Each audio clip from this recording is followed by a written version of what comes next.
The crypto markets are in full-blown panic mode. Bitcoin's price has dropped to prices below that of the lowest point of 2024. So perhaps you're wondering, what's going on?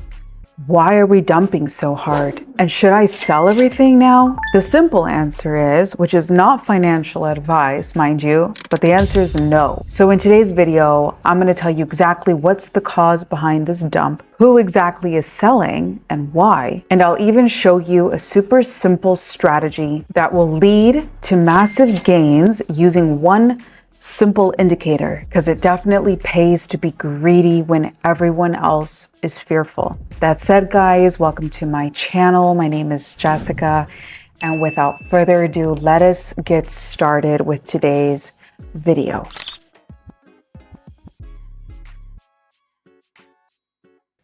So as of the time of today's video, Bitcoin is at $86,300-ish.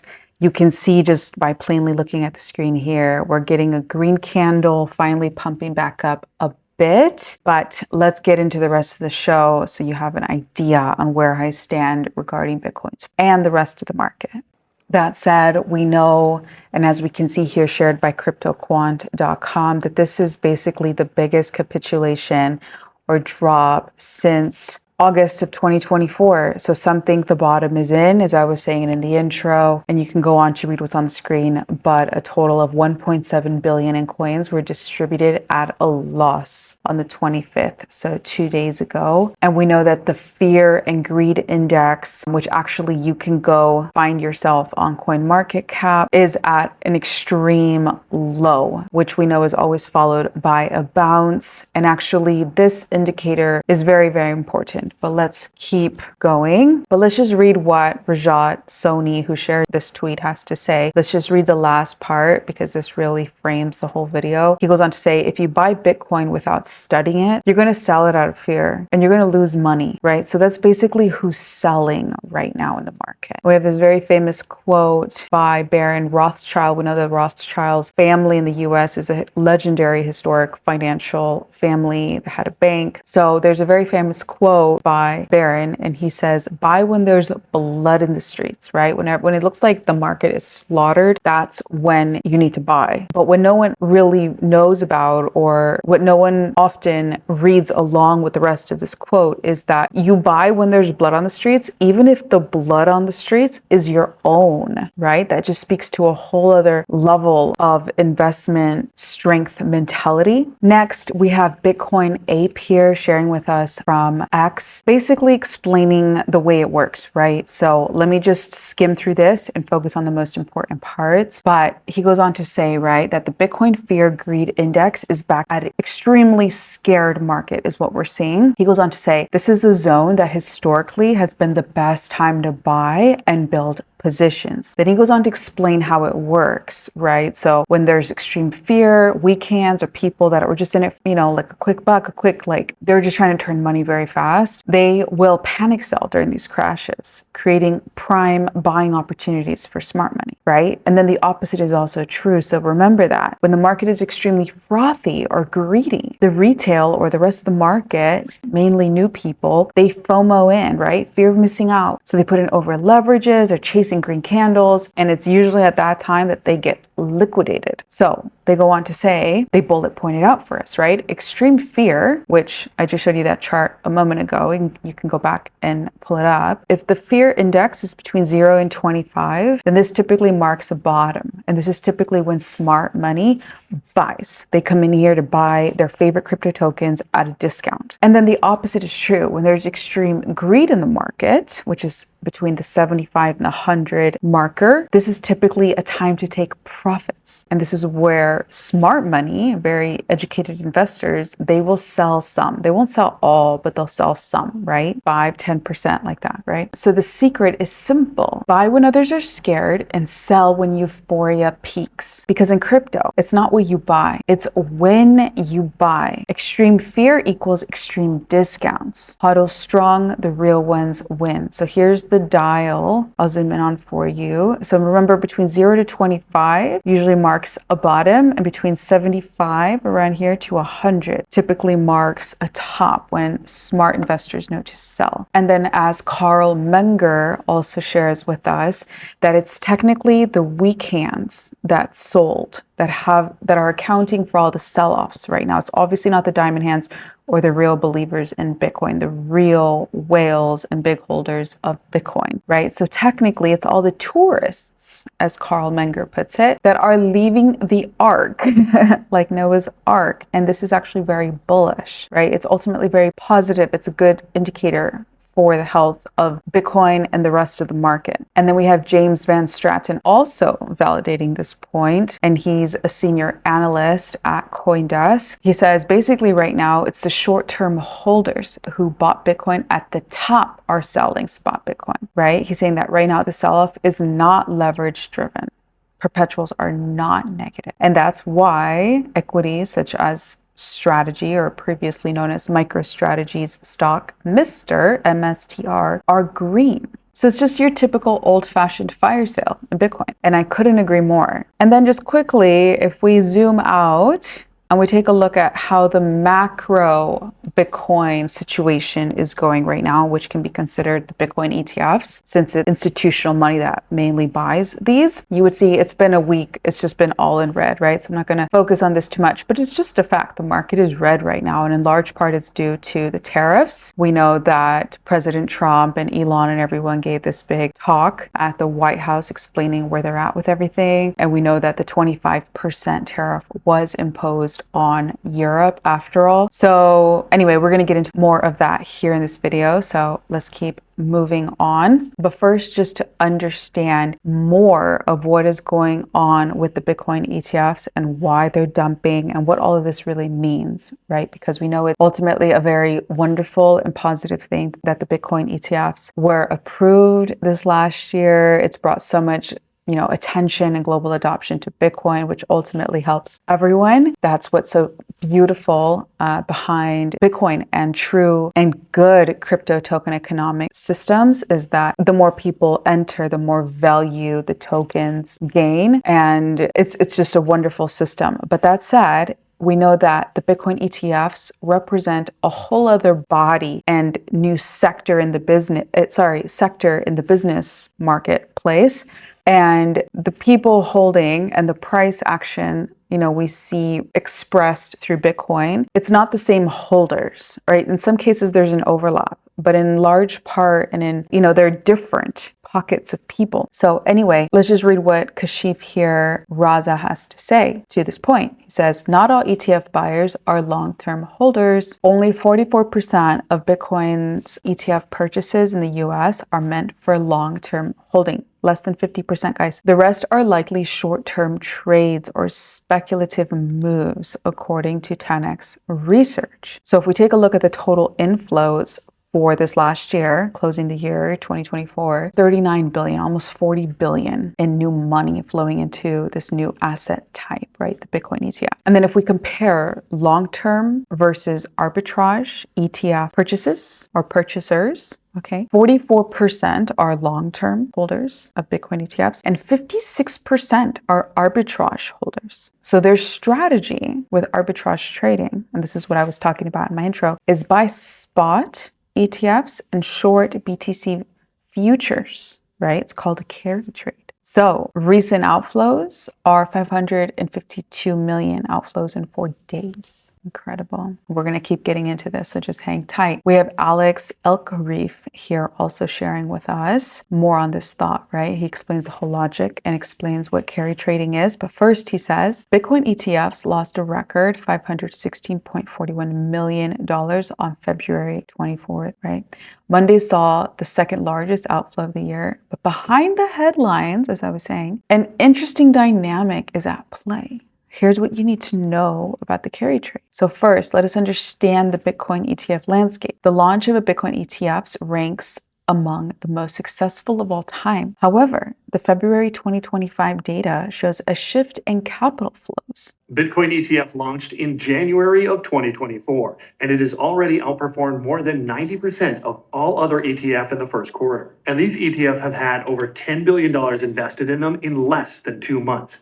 which is by far the most successful ETF launch ever. And during this time, Bitcoin. I will repost this tweet on my page so you can go read about it in detail on my profile, Crypto by Jess. But let's keep reading what Alex has to say. He says, so 1.1 billion in outflows between February 6th and February 21 was followed by 516.41 million in outflows on February 24th, right? So this highlights something interesting. So he goes on to say, a significant portion of institutional ETF holders aren't simply holding long Bitcoin. According to 10x Research, only 44% of the inflows represent long-term investments. The rest of the ETF inflows are tied to an arbitrage strategy known as a carry trade. So what is a carry trade? It's borrowing at a low interest rate and investing the proceeds in an asset that provides a higher rate of return. How incredible. So what we see happening right now, so what is a carry trade, he says? This is when institutions, so if we give it a real example, right? So this is when institutions simultaneously buy the spot BTC ETF and sell the BTC CME future. The CME future trades at a higher price than spot. So they buy spot and then they sell the future and they pocket the difference when the price converges, right, at expiration. So in December, this trade offered 13% annualized returns. As a TradFi institution, you could borrow at 5% and lever up 3x. And this would result in 29% APR trade, right? So this is a sophisticated capital deployment, not directional betting, right? So then he says, but today, Bitcoin market conditions have shifted. The basis, spot to futures premium, has dipped to 4% with borrowing costs at 5%. The trade now bleeds 1% annually. Naturally, this results in TradFi institutions unwinding their positions. So this is what's going on right now. ETF outflows closely correlate with reduction in CME futures open interest. It's a great example of institutional capital seeking efficiency. So very, very interesting. And then we have Kobesi Letter here sharing another really good thread, guys. I'm also going to retweet this on my page, Crypto by Jess. But let's read what they have to say and helping us understand what's going on in the Bitcoin market and the crypto market. Kobesi Letter says,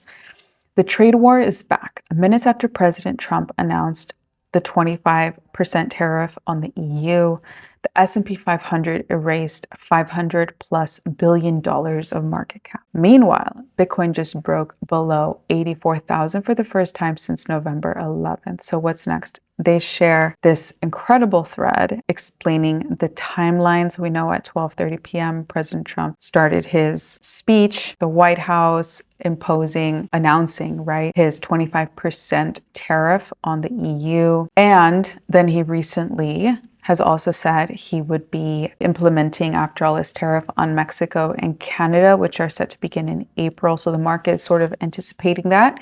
And that's what we're seeing a lot in the market price as well. So that's what's happening to the markets and market sentiment. But that said, we know that imposing tariffs is a negotiation tactic. So very likely, I'm going to say, and hopefully, the tariffs actually don't get implemented and both countries and all countries, right, come to the table and decide to negotiate peacefully, because the whole global economy is fragile right now. AI is doing great, of course, but the rest of the world is still trying to recover from COVID, right? So hopefully everyone can think above and beyond themselves and their egos and in just wanting to be right. And hopefully we can reach peaceful negotiations and settlement with all of these countries. So anyway, right now we're looking at 25% tariff on Canada, on Mexico, on the European Union, a 10% tariff on China, right? And now there's talks on 100% tariffs on the BRICS nations, which is like Brazil, like India, Russia, China, and somebody else, Saudi, I don't know, a lot of countries. And this is, of course, because they're trying to break away from the US dollar. So he's telling them, if you're going to break away from the US dollar, then 100% of all your goods are going to be charged 100%, basically taxed to enter into the US market. So anyway, this is a very, very detailed thread. I don't know how much of it I should actually read to you because it's very detailed, but you can see, for instance, here, this is the projected magnitude of an effect that these tariffs could have on Mexico, for instance, because Mexico, as you can see in this image here, ranks as GM's basically top car maker, right? So this is incredible if you start to get granular and start looking at the list of what types of goods, right? Vehicles or like whatever, like it's gonna get real. But let's keep reading, guys, because this is the dark before the light. And the market is going to get better. It really is. I'm just sharing details with you so you know what's going on. You know, we can't avoid bad news altogether, especially in markets. You have to know what's going on so you know how to navigate, you know, what's coming next. So yeah, this next chart shows us US inflation expectations since the trade war began. I don't like to look at projections very much. I know that there's some basis to it, but let's keep reading. There's also the unknown future, how Trump will negotiate. Like the market is not factoring that in. And so I think that things could change very fast if peaceful negotiations are enacted, and that would completely change all future projections of what inflation is going to look like. That's why I'm not sharing this chart with you here. But anyway, interesting thread. I will retweet it on my page as well, so you have a sense of what's going on. It explains the tariffs and the effect it's going to have on the market potentially and why. So that's one of the biggest factors affecting Bitcoin's market, and it's not just Bitcoin. It's the whole market. As you saw, the S&P 500 lost over $500+ billion. So yeah, and as Benjamin Cohen here highlights, he shares perspective and reminds us that this is what we saw when Ronald Reagan took office in 1981. There was some short-term pain, he says, through 1982 as they got inflation under control. Then it led to an economic expansion that lasted decades. So we know that's what Donald Trump is thinking. We know that, of course, they're just his words, but I believe him because you just listen to the man talk and then just look at his life. Like he is trying to leave a legacy at this point. You know, he's made tons of money. He's been very famous. He's been on TV shows. He's been everywhere, you know. At some point, and I could see how this would be true for him, you just start looking to make an impact. It's not about the money anymore. Once you retire yourself, once you have savings, once you have investments, at that point you start thinking like, what am I doing in this life? What's my contribution to the world? So that's where Donald Trump is at. And he's a businessman. So, and everyone does well. That's why I do this channel. That's why I have this channel, is because everyone does well when they're doing well financially. And nobody does well. Like nobody feels good. Doesn't matter what else you have going on in your life. But if you do not have enough money and you do not feel at peace financially, it could be the most gorgeous day outside, but you will not feel good. You will not be happy, right? If you can't take care of your kids well, if you can't help them achieve their dreams and their goals, and if you can't achieve your own dreams and goals, depending on how old you are or where you are in life, then you don't feel good, you know? And so Donald Trump thinks that way. He's a grandparent. I'm not a parent yet, but I've heard that once you have a kid or a grandkid, like that's why you work. That's why you do everything. It's for them, you know? And so I personally believe and know that the economy is going to turn and these days are not forever. And it's definitely a buying Bitcoin on sale opportunity for all of us if we can, and specific blue chip tokens, which are good quality tokens with real utility and real teams and, real purpose. Because in crypto, you can make money. Like it's a money making market, like literally just money making market in so many ways. But there's also the other side of it, like the traditional market, like the stock market, right? Where there are real products and real services using the crypto technology and tokens that actually improve the way we live and could operate, right? Transparency, immutability, right? Instantaneous or very close to instantaneous payments, right? No barrier to entry. So it doesn't matter what country you're in or you lost your ID or whatever. If you have a device and some Wi-Fi, you can transact. You can find a way to transact. And it's so powerful. So anyway, that's why in the beginning I was saying, I forget who I was quoting, but saying that if you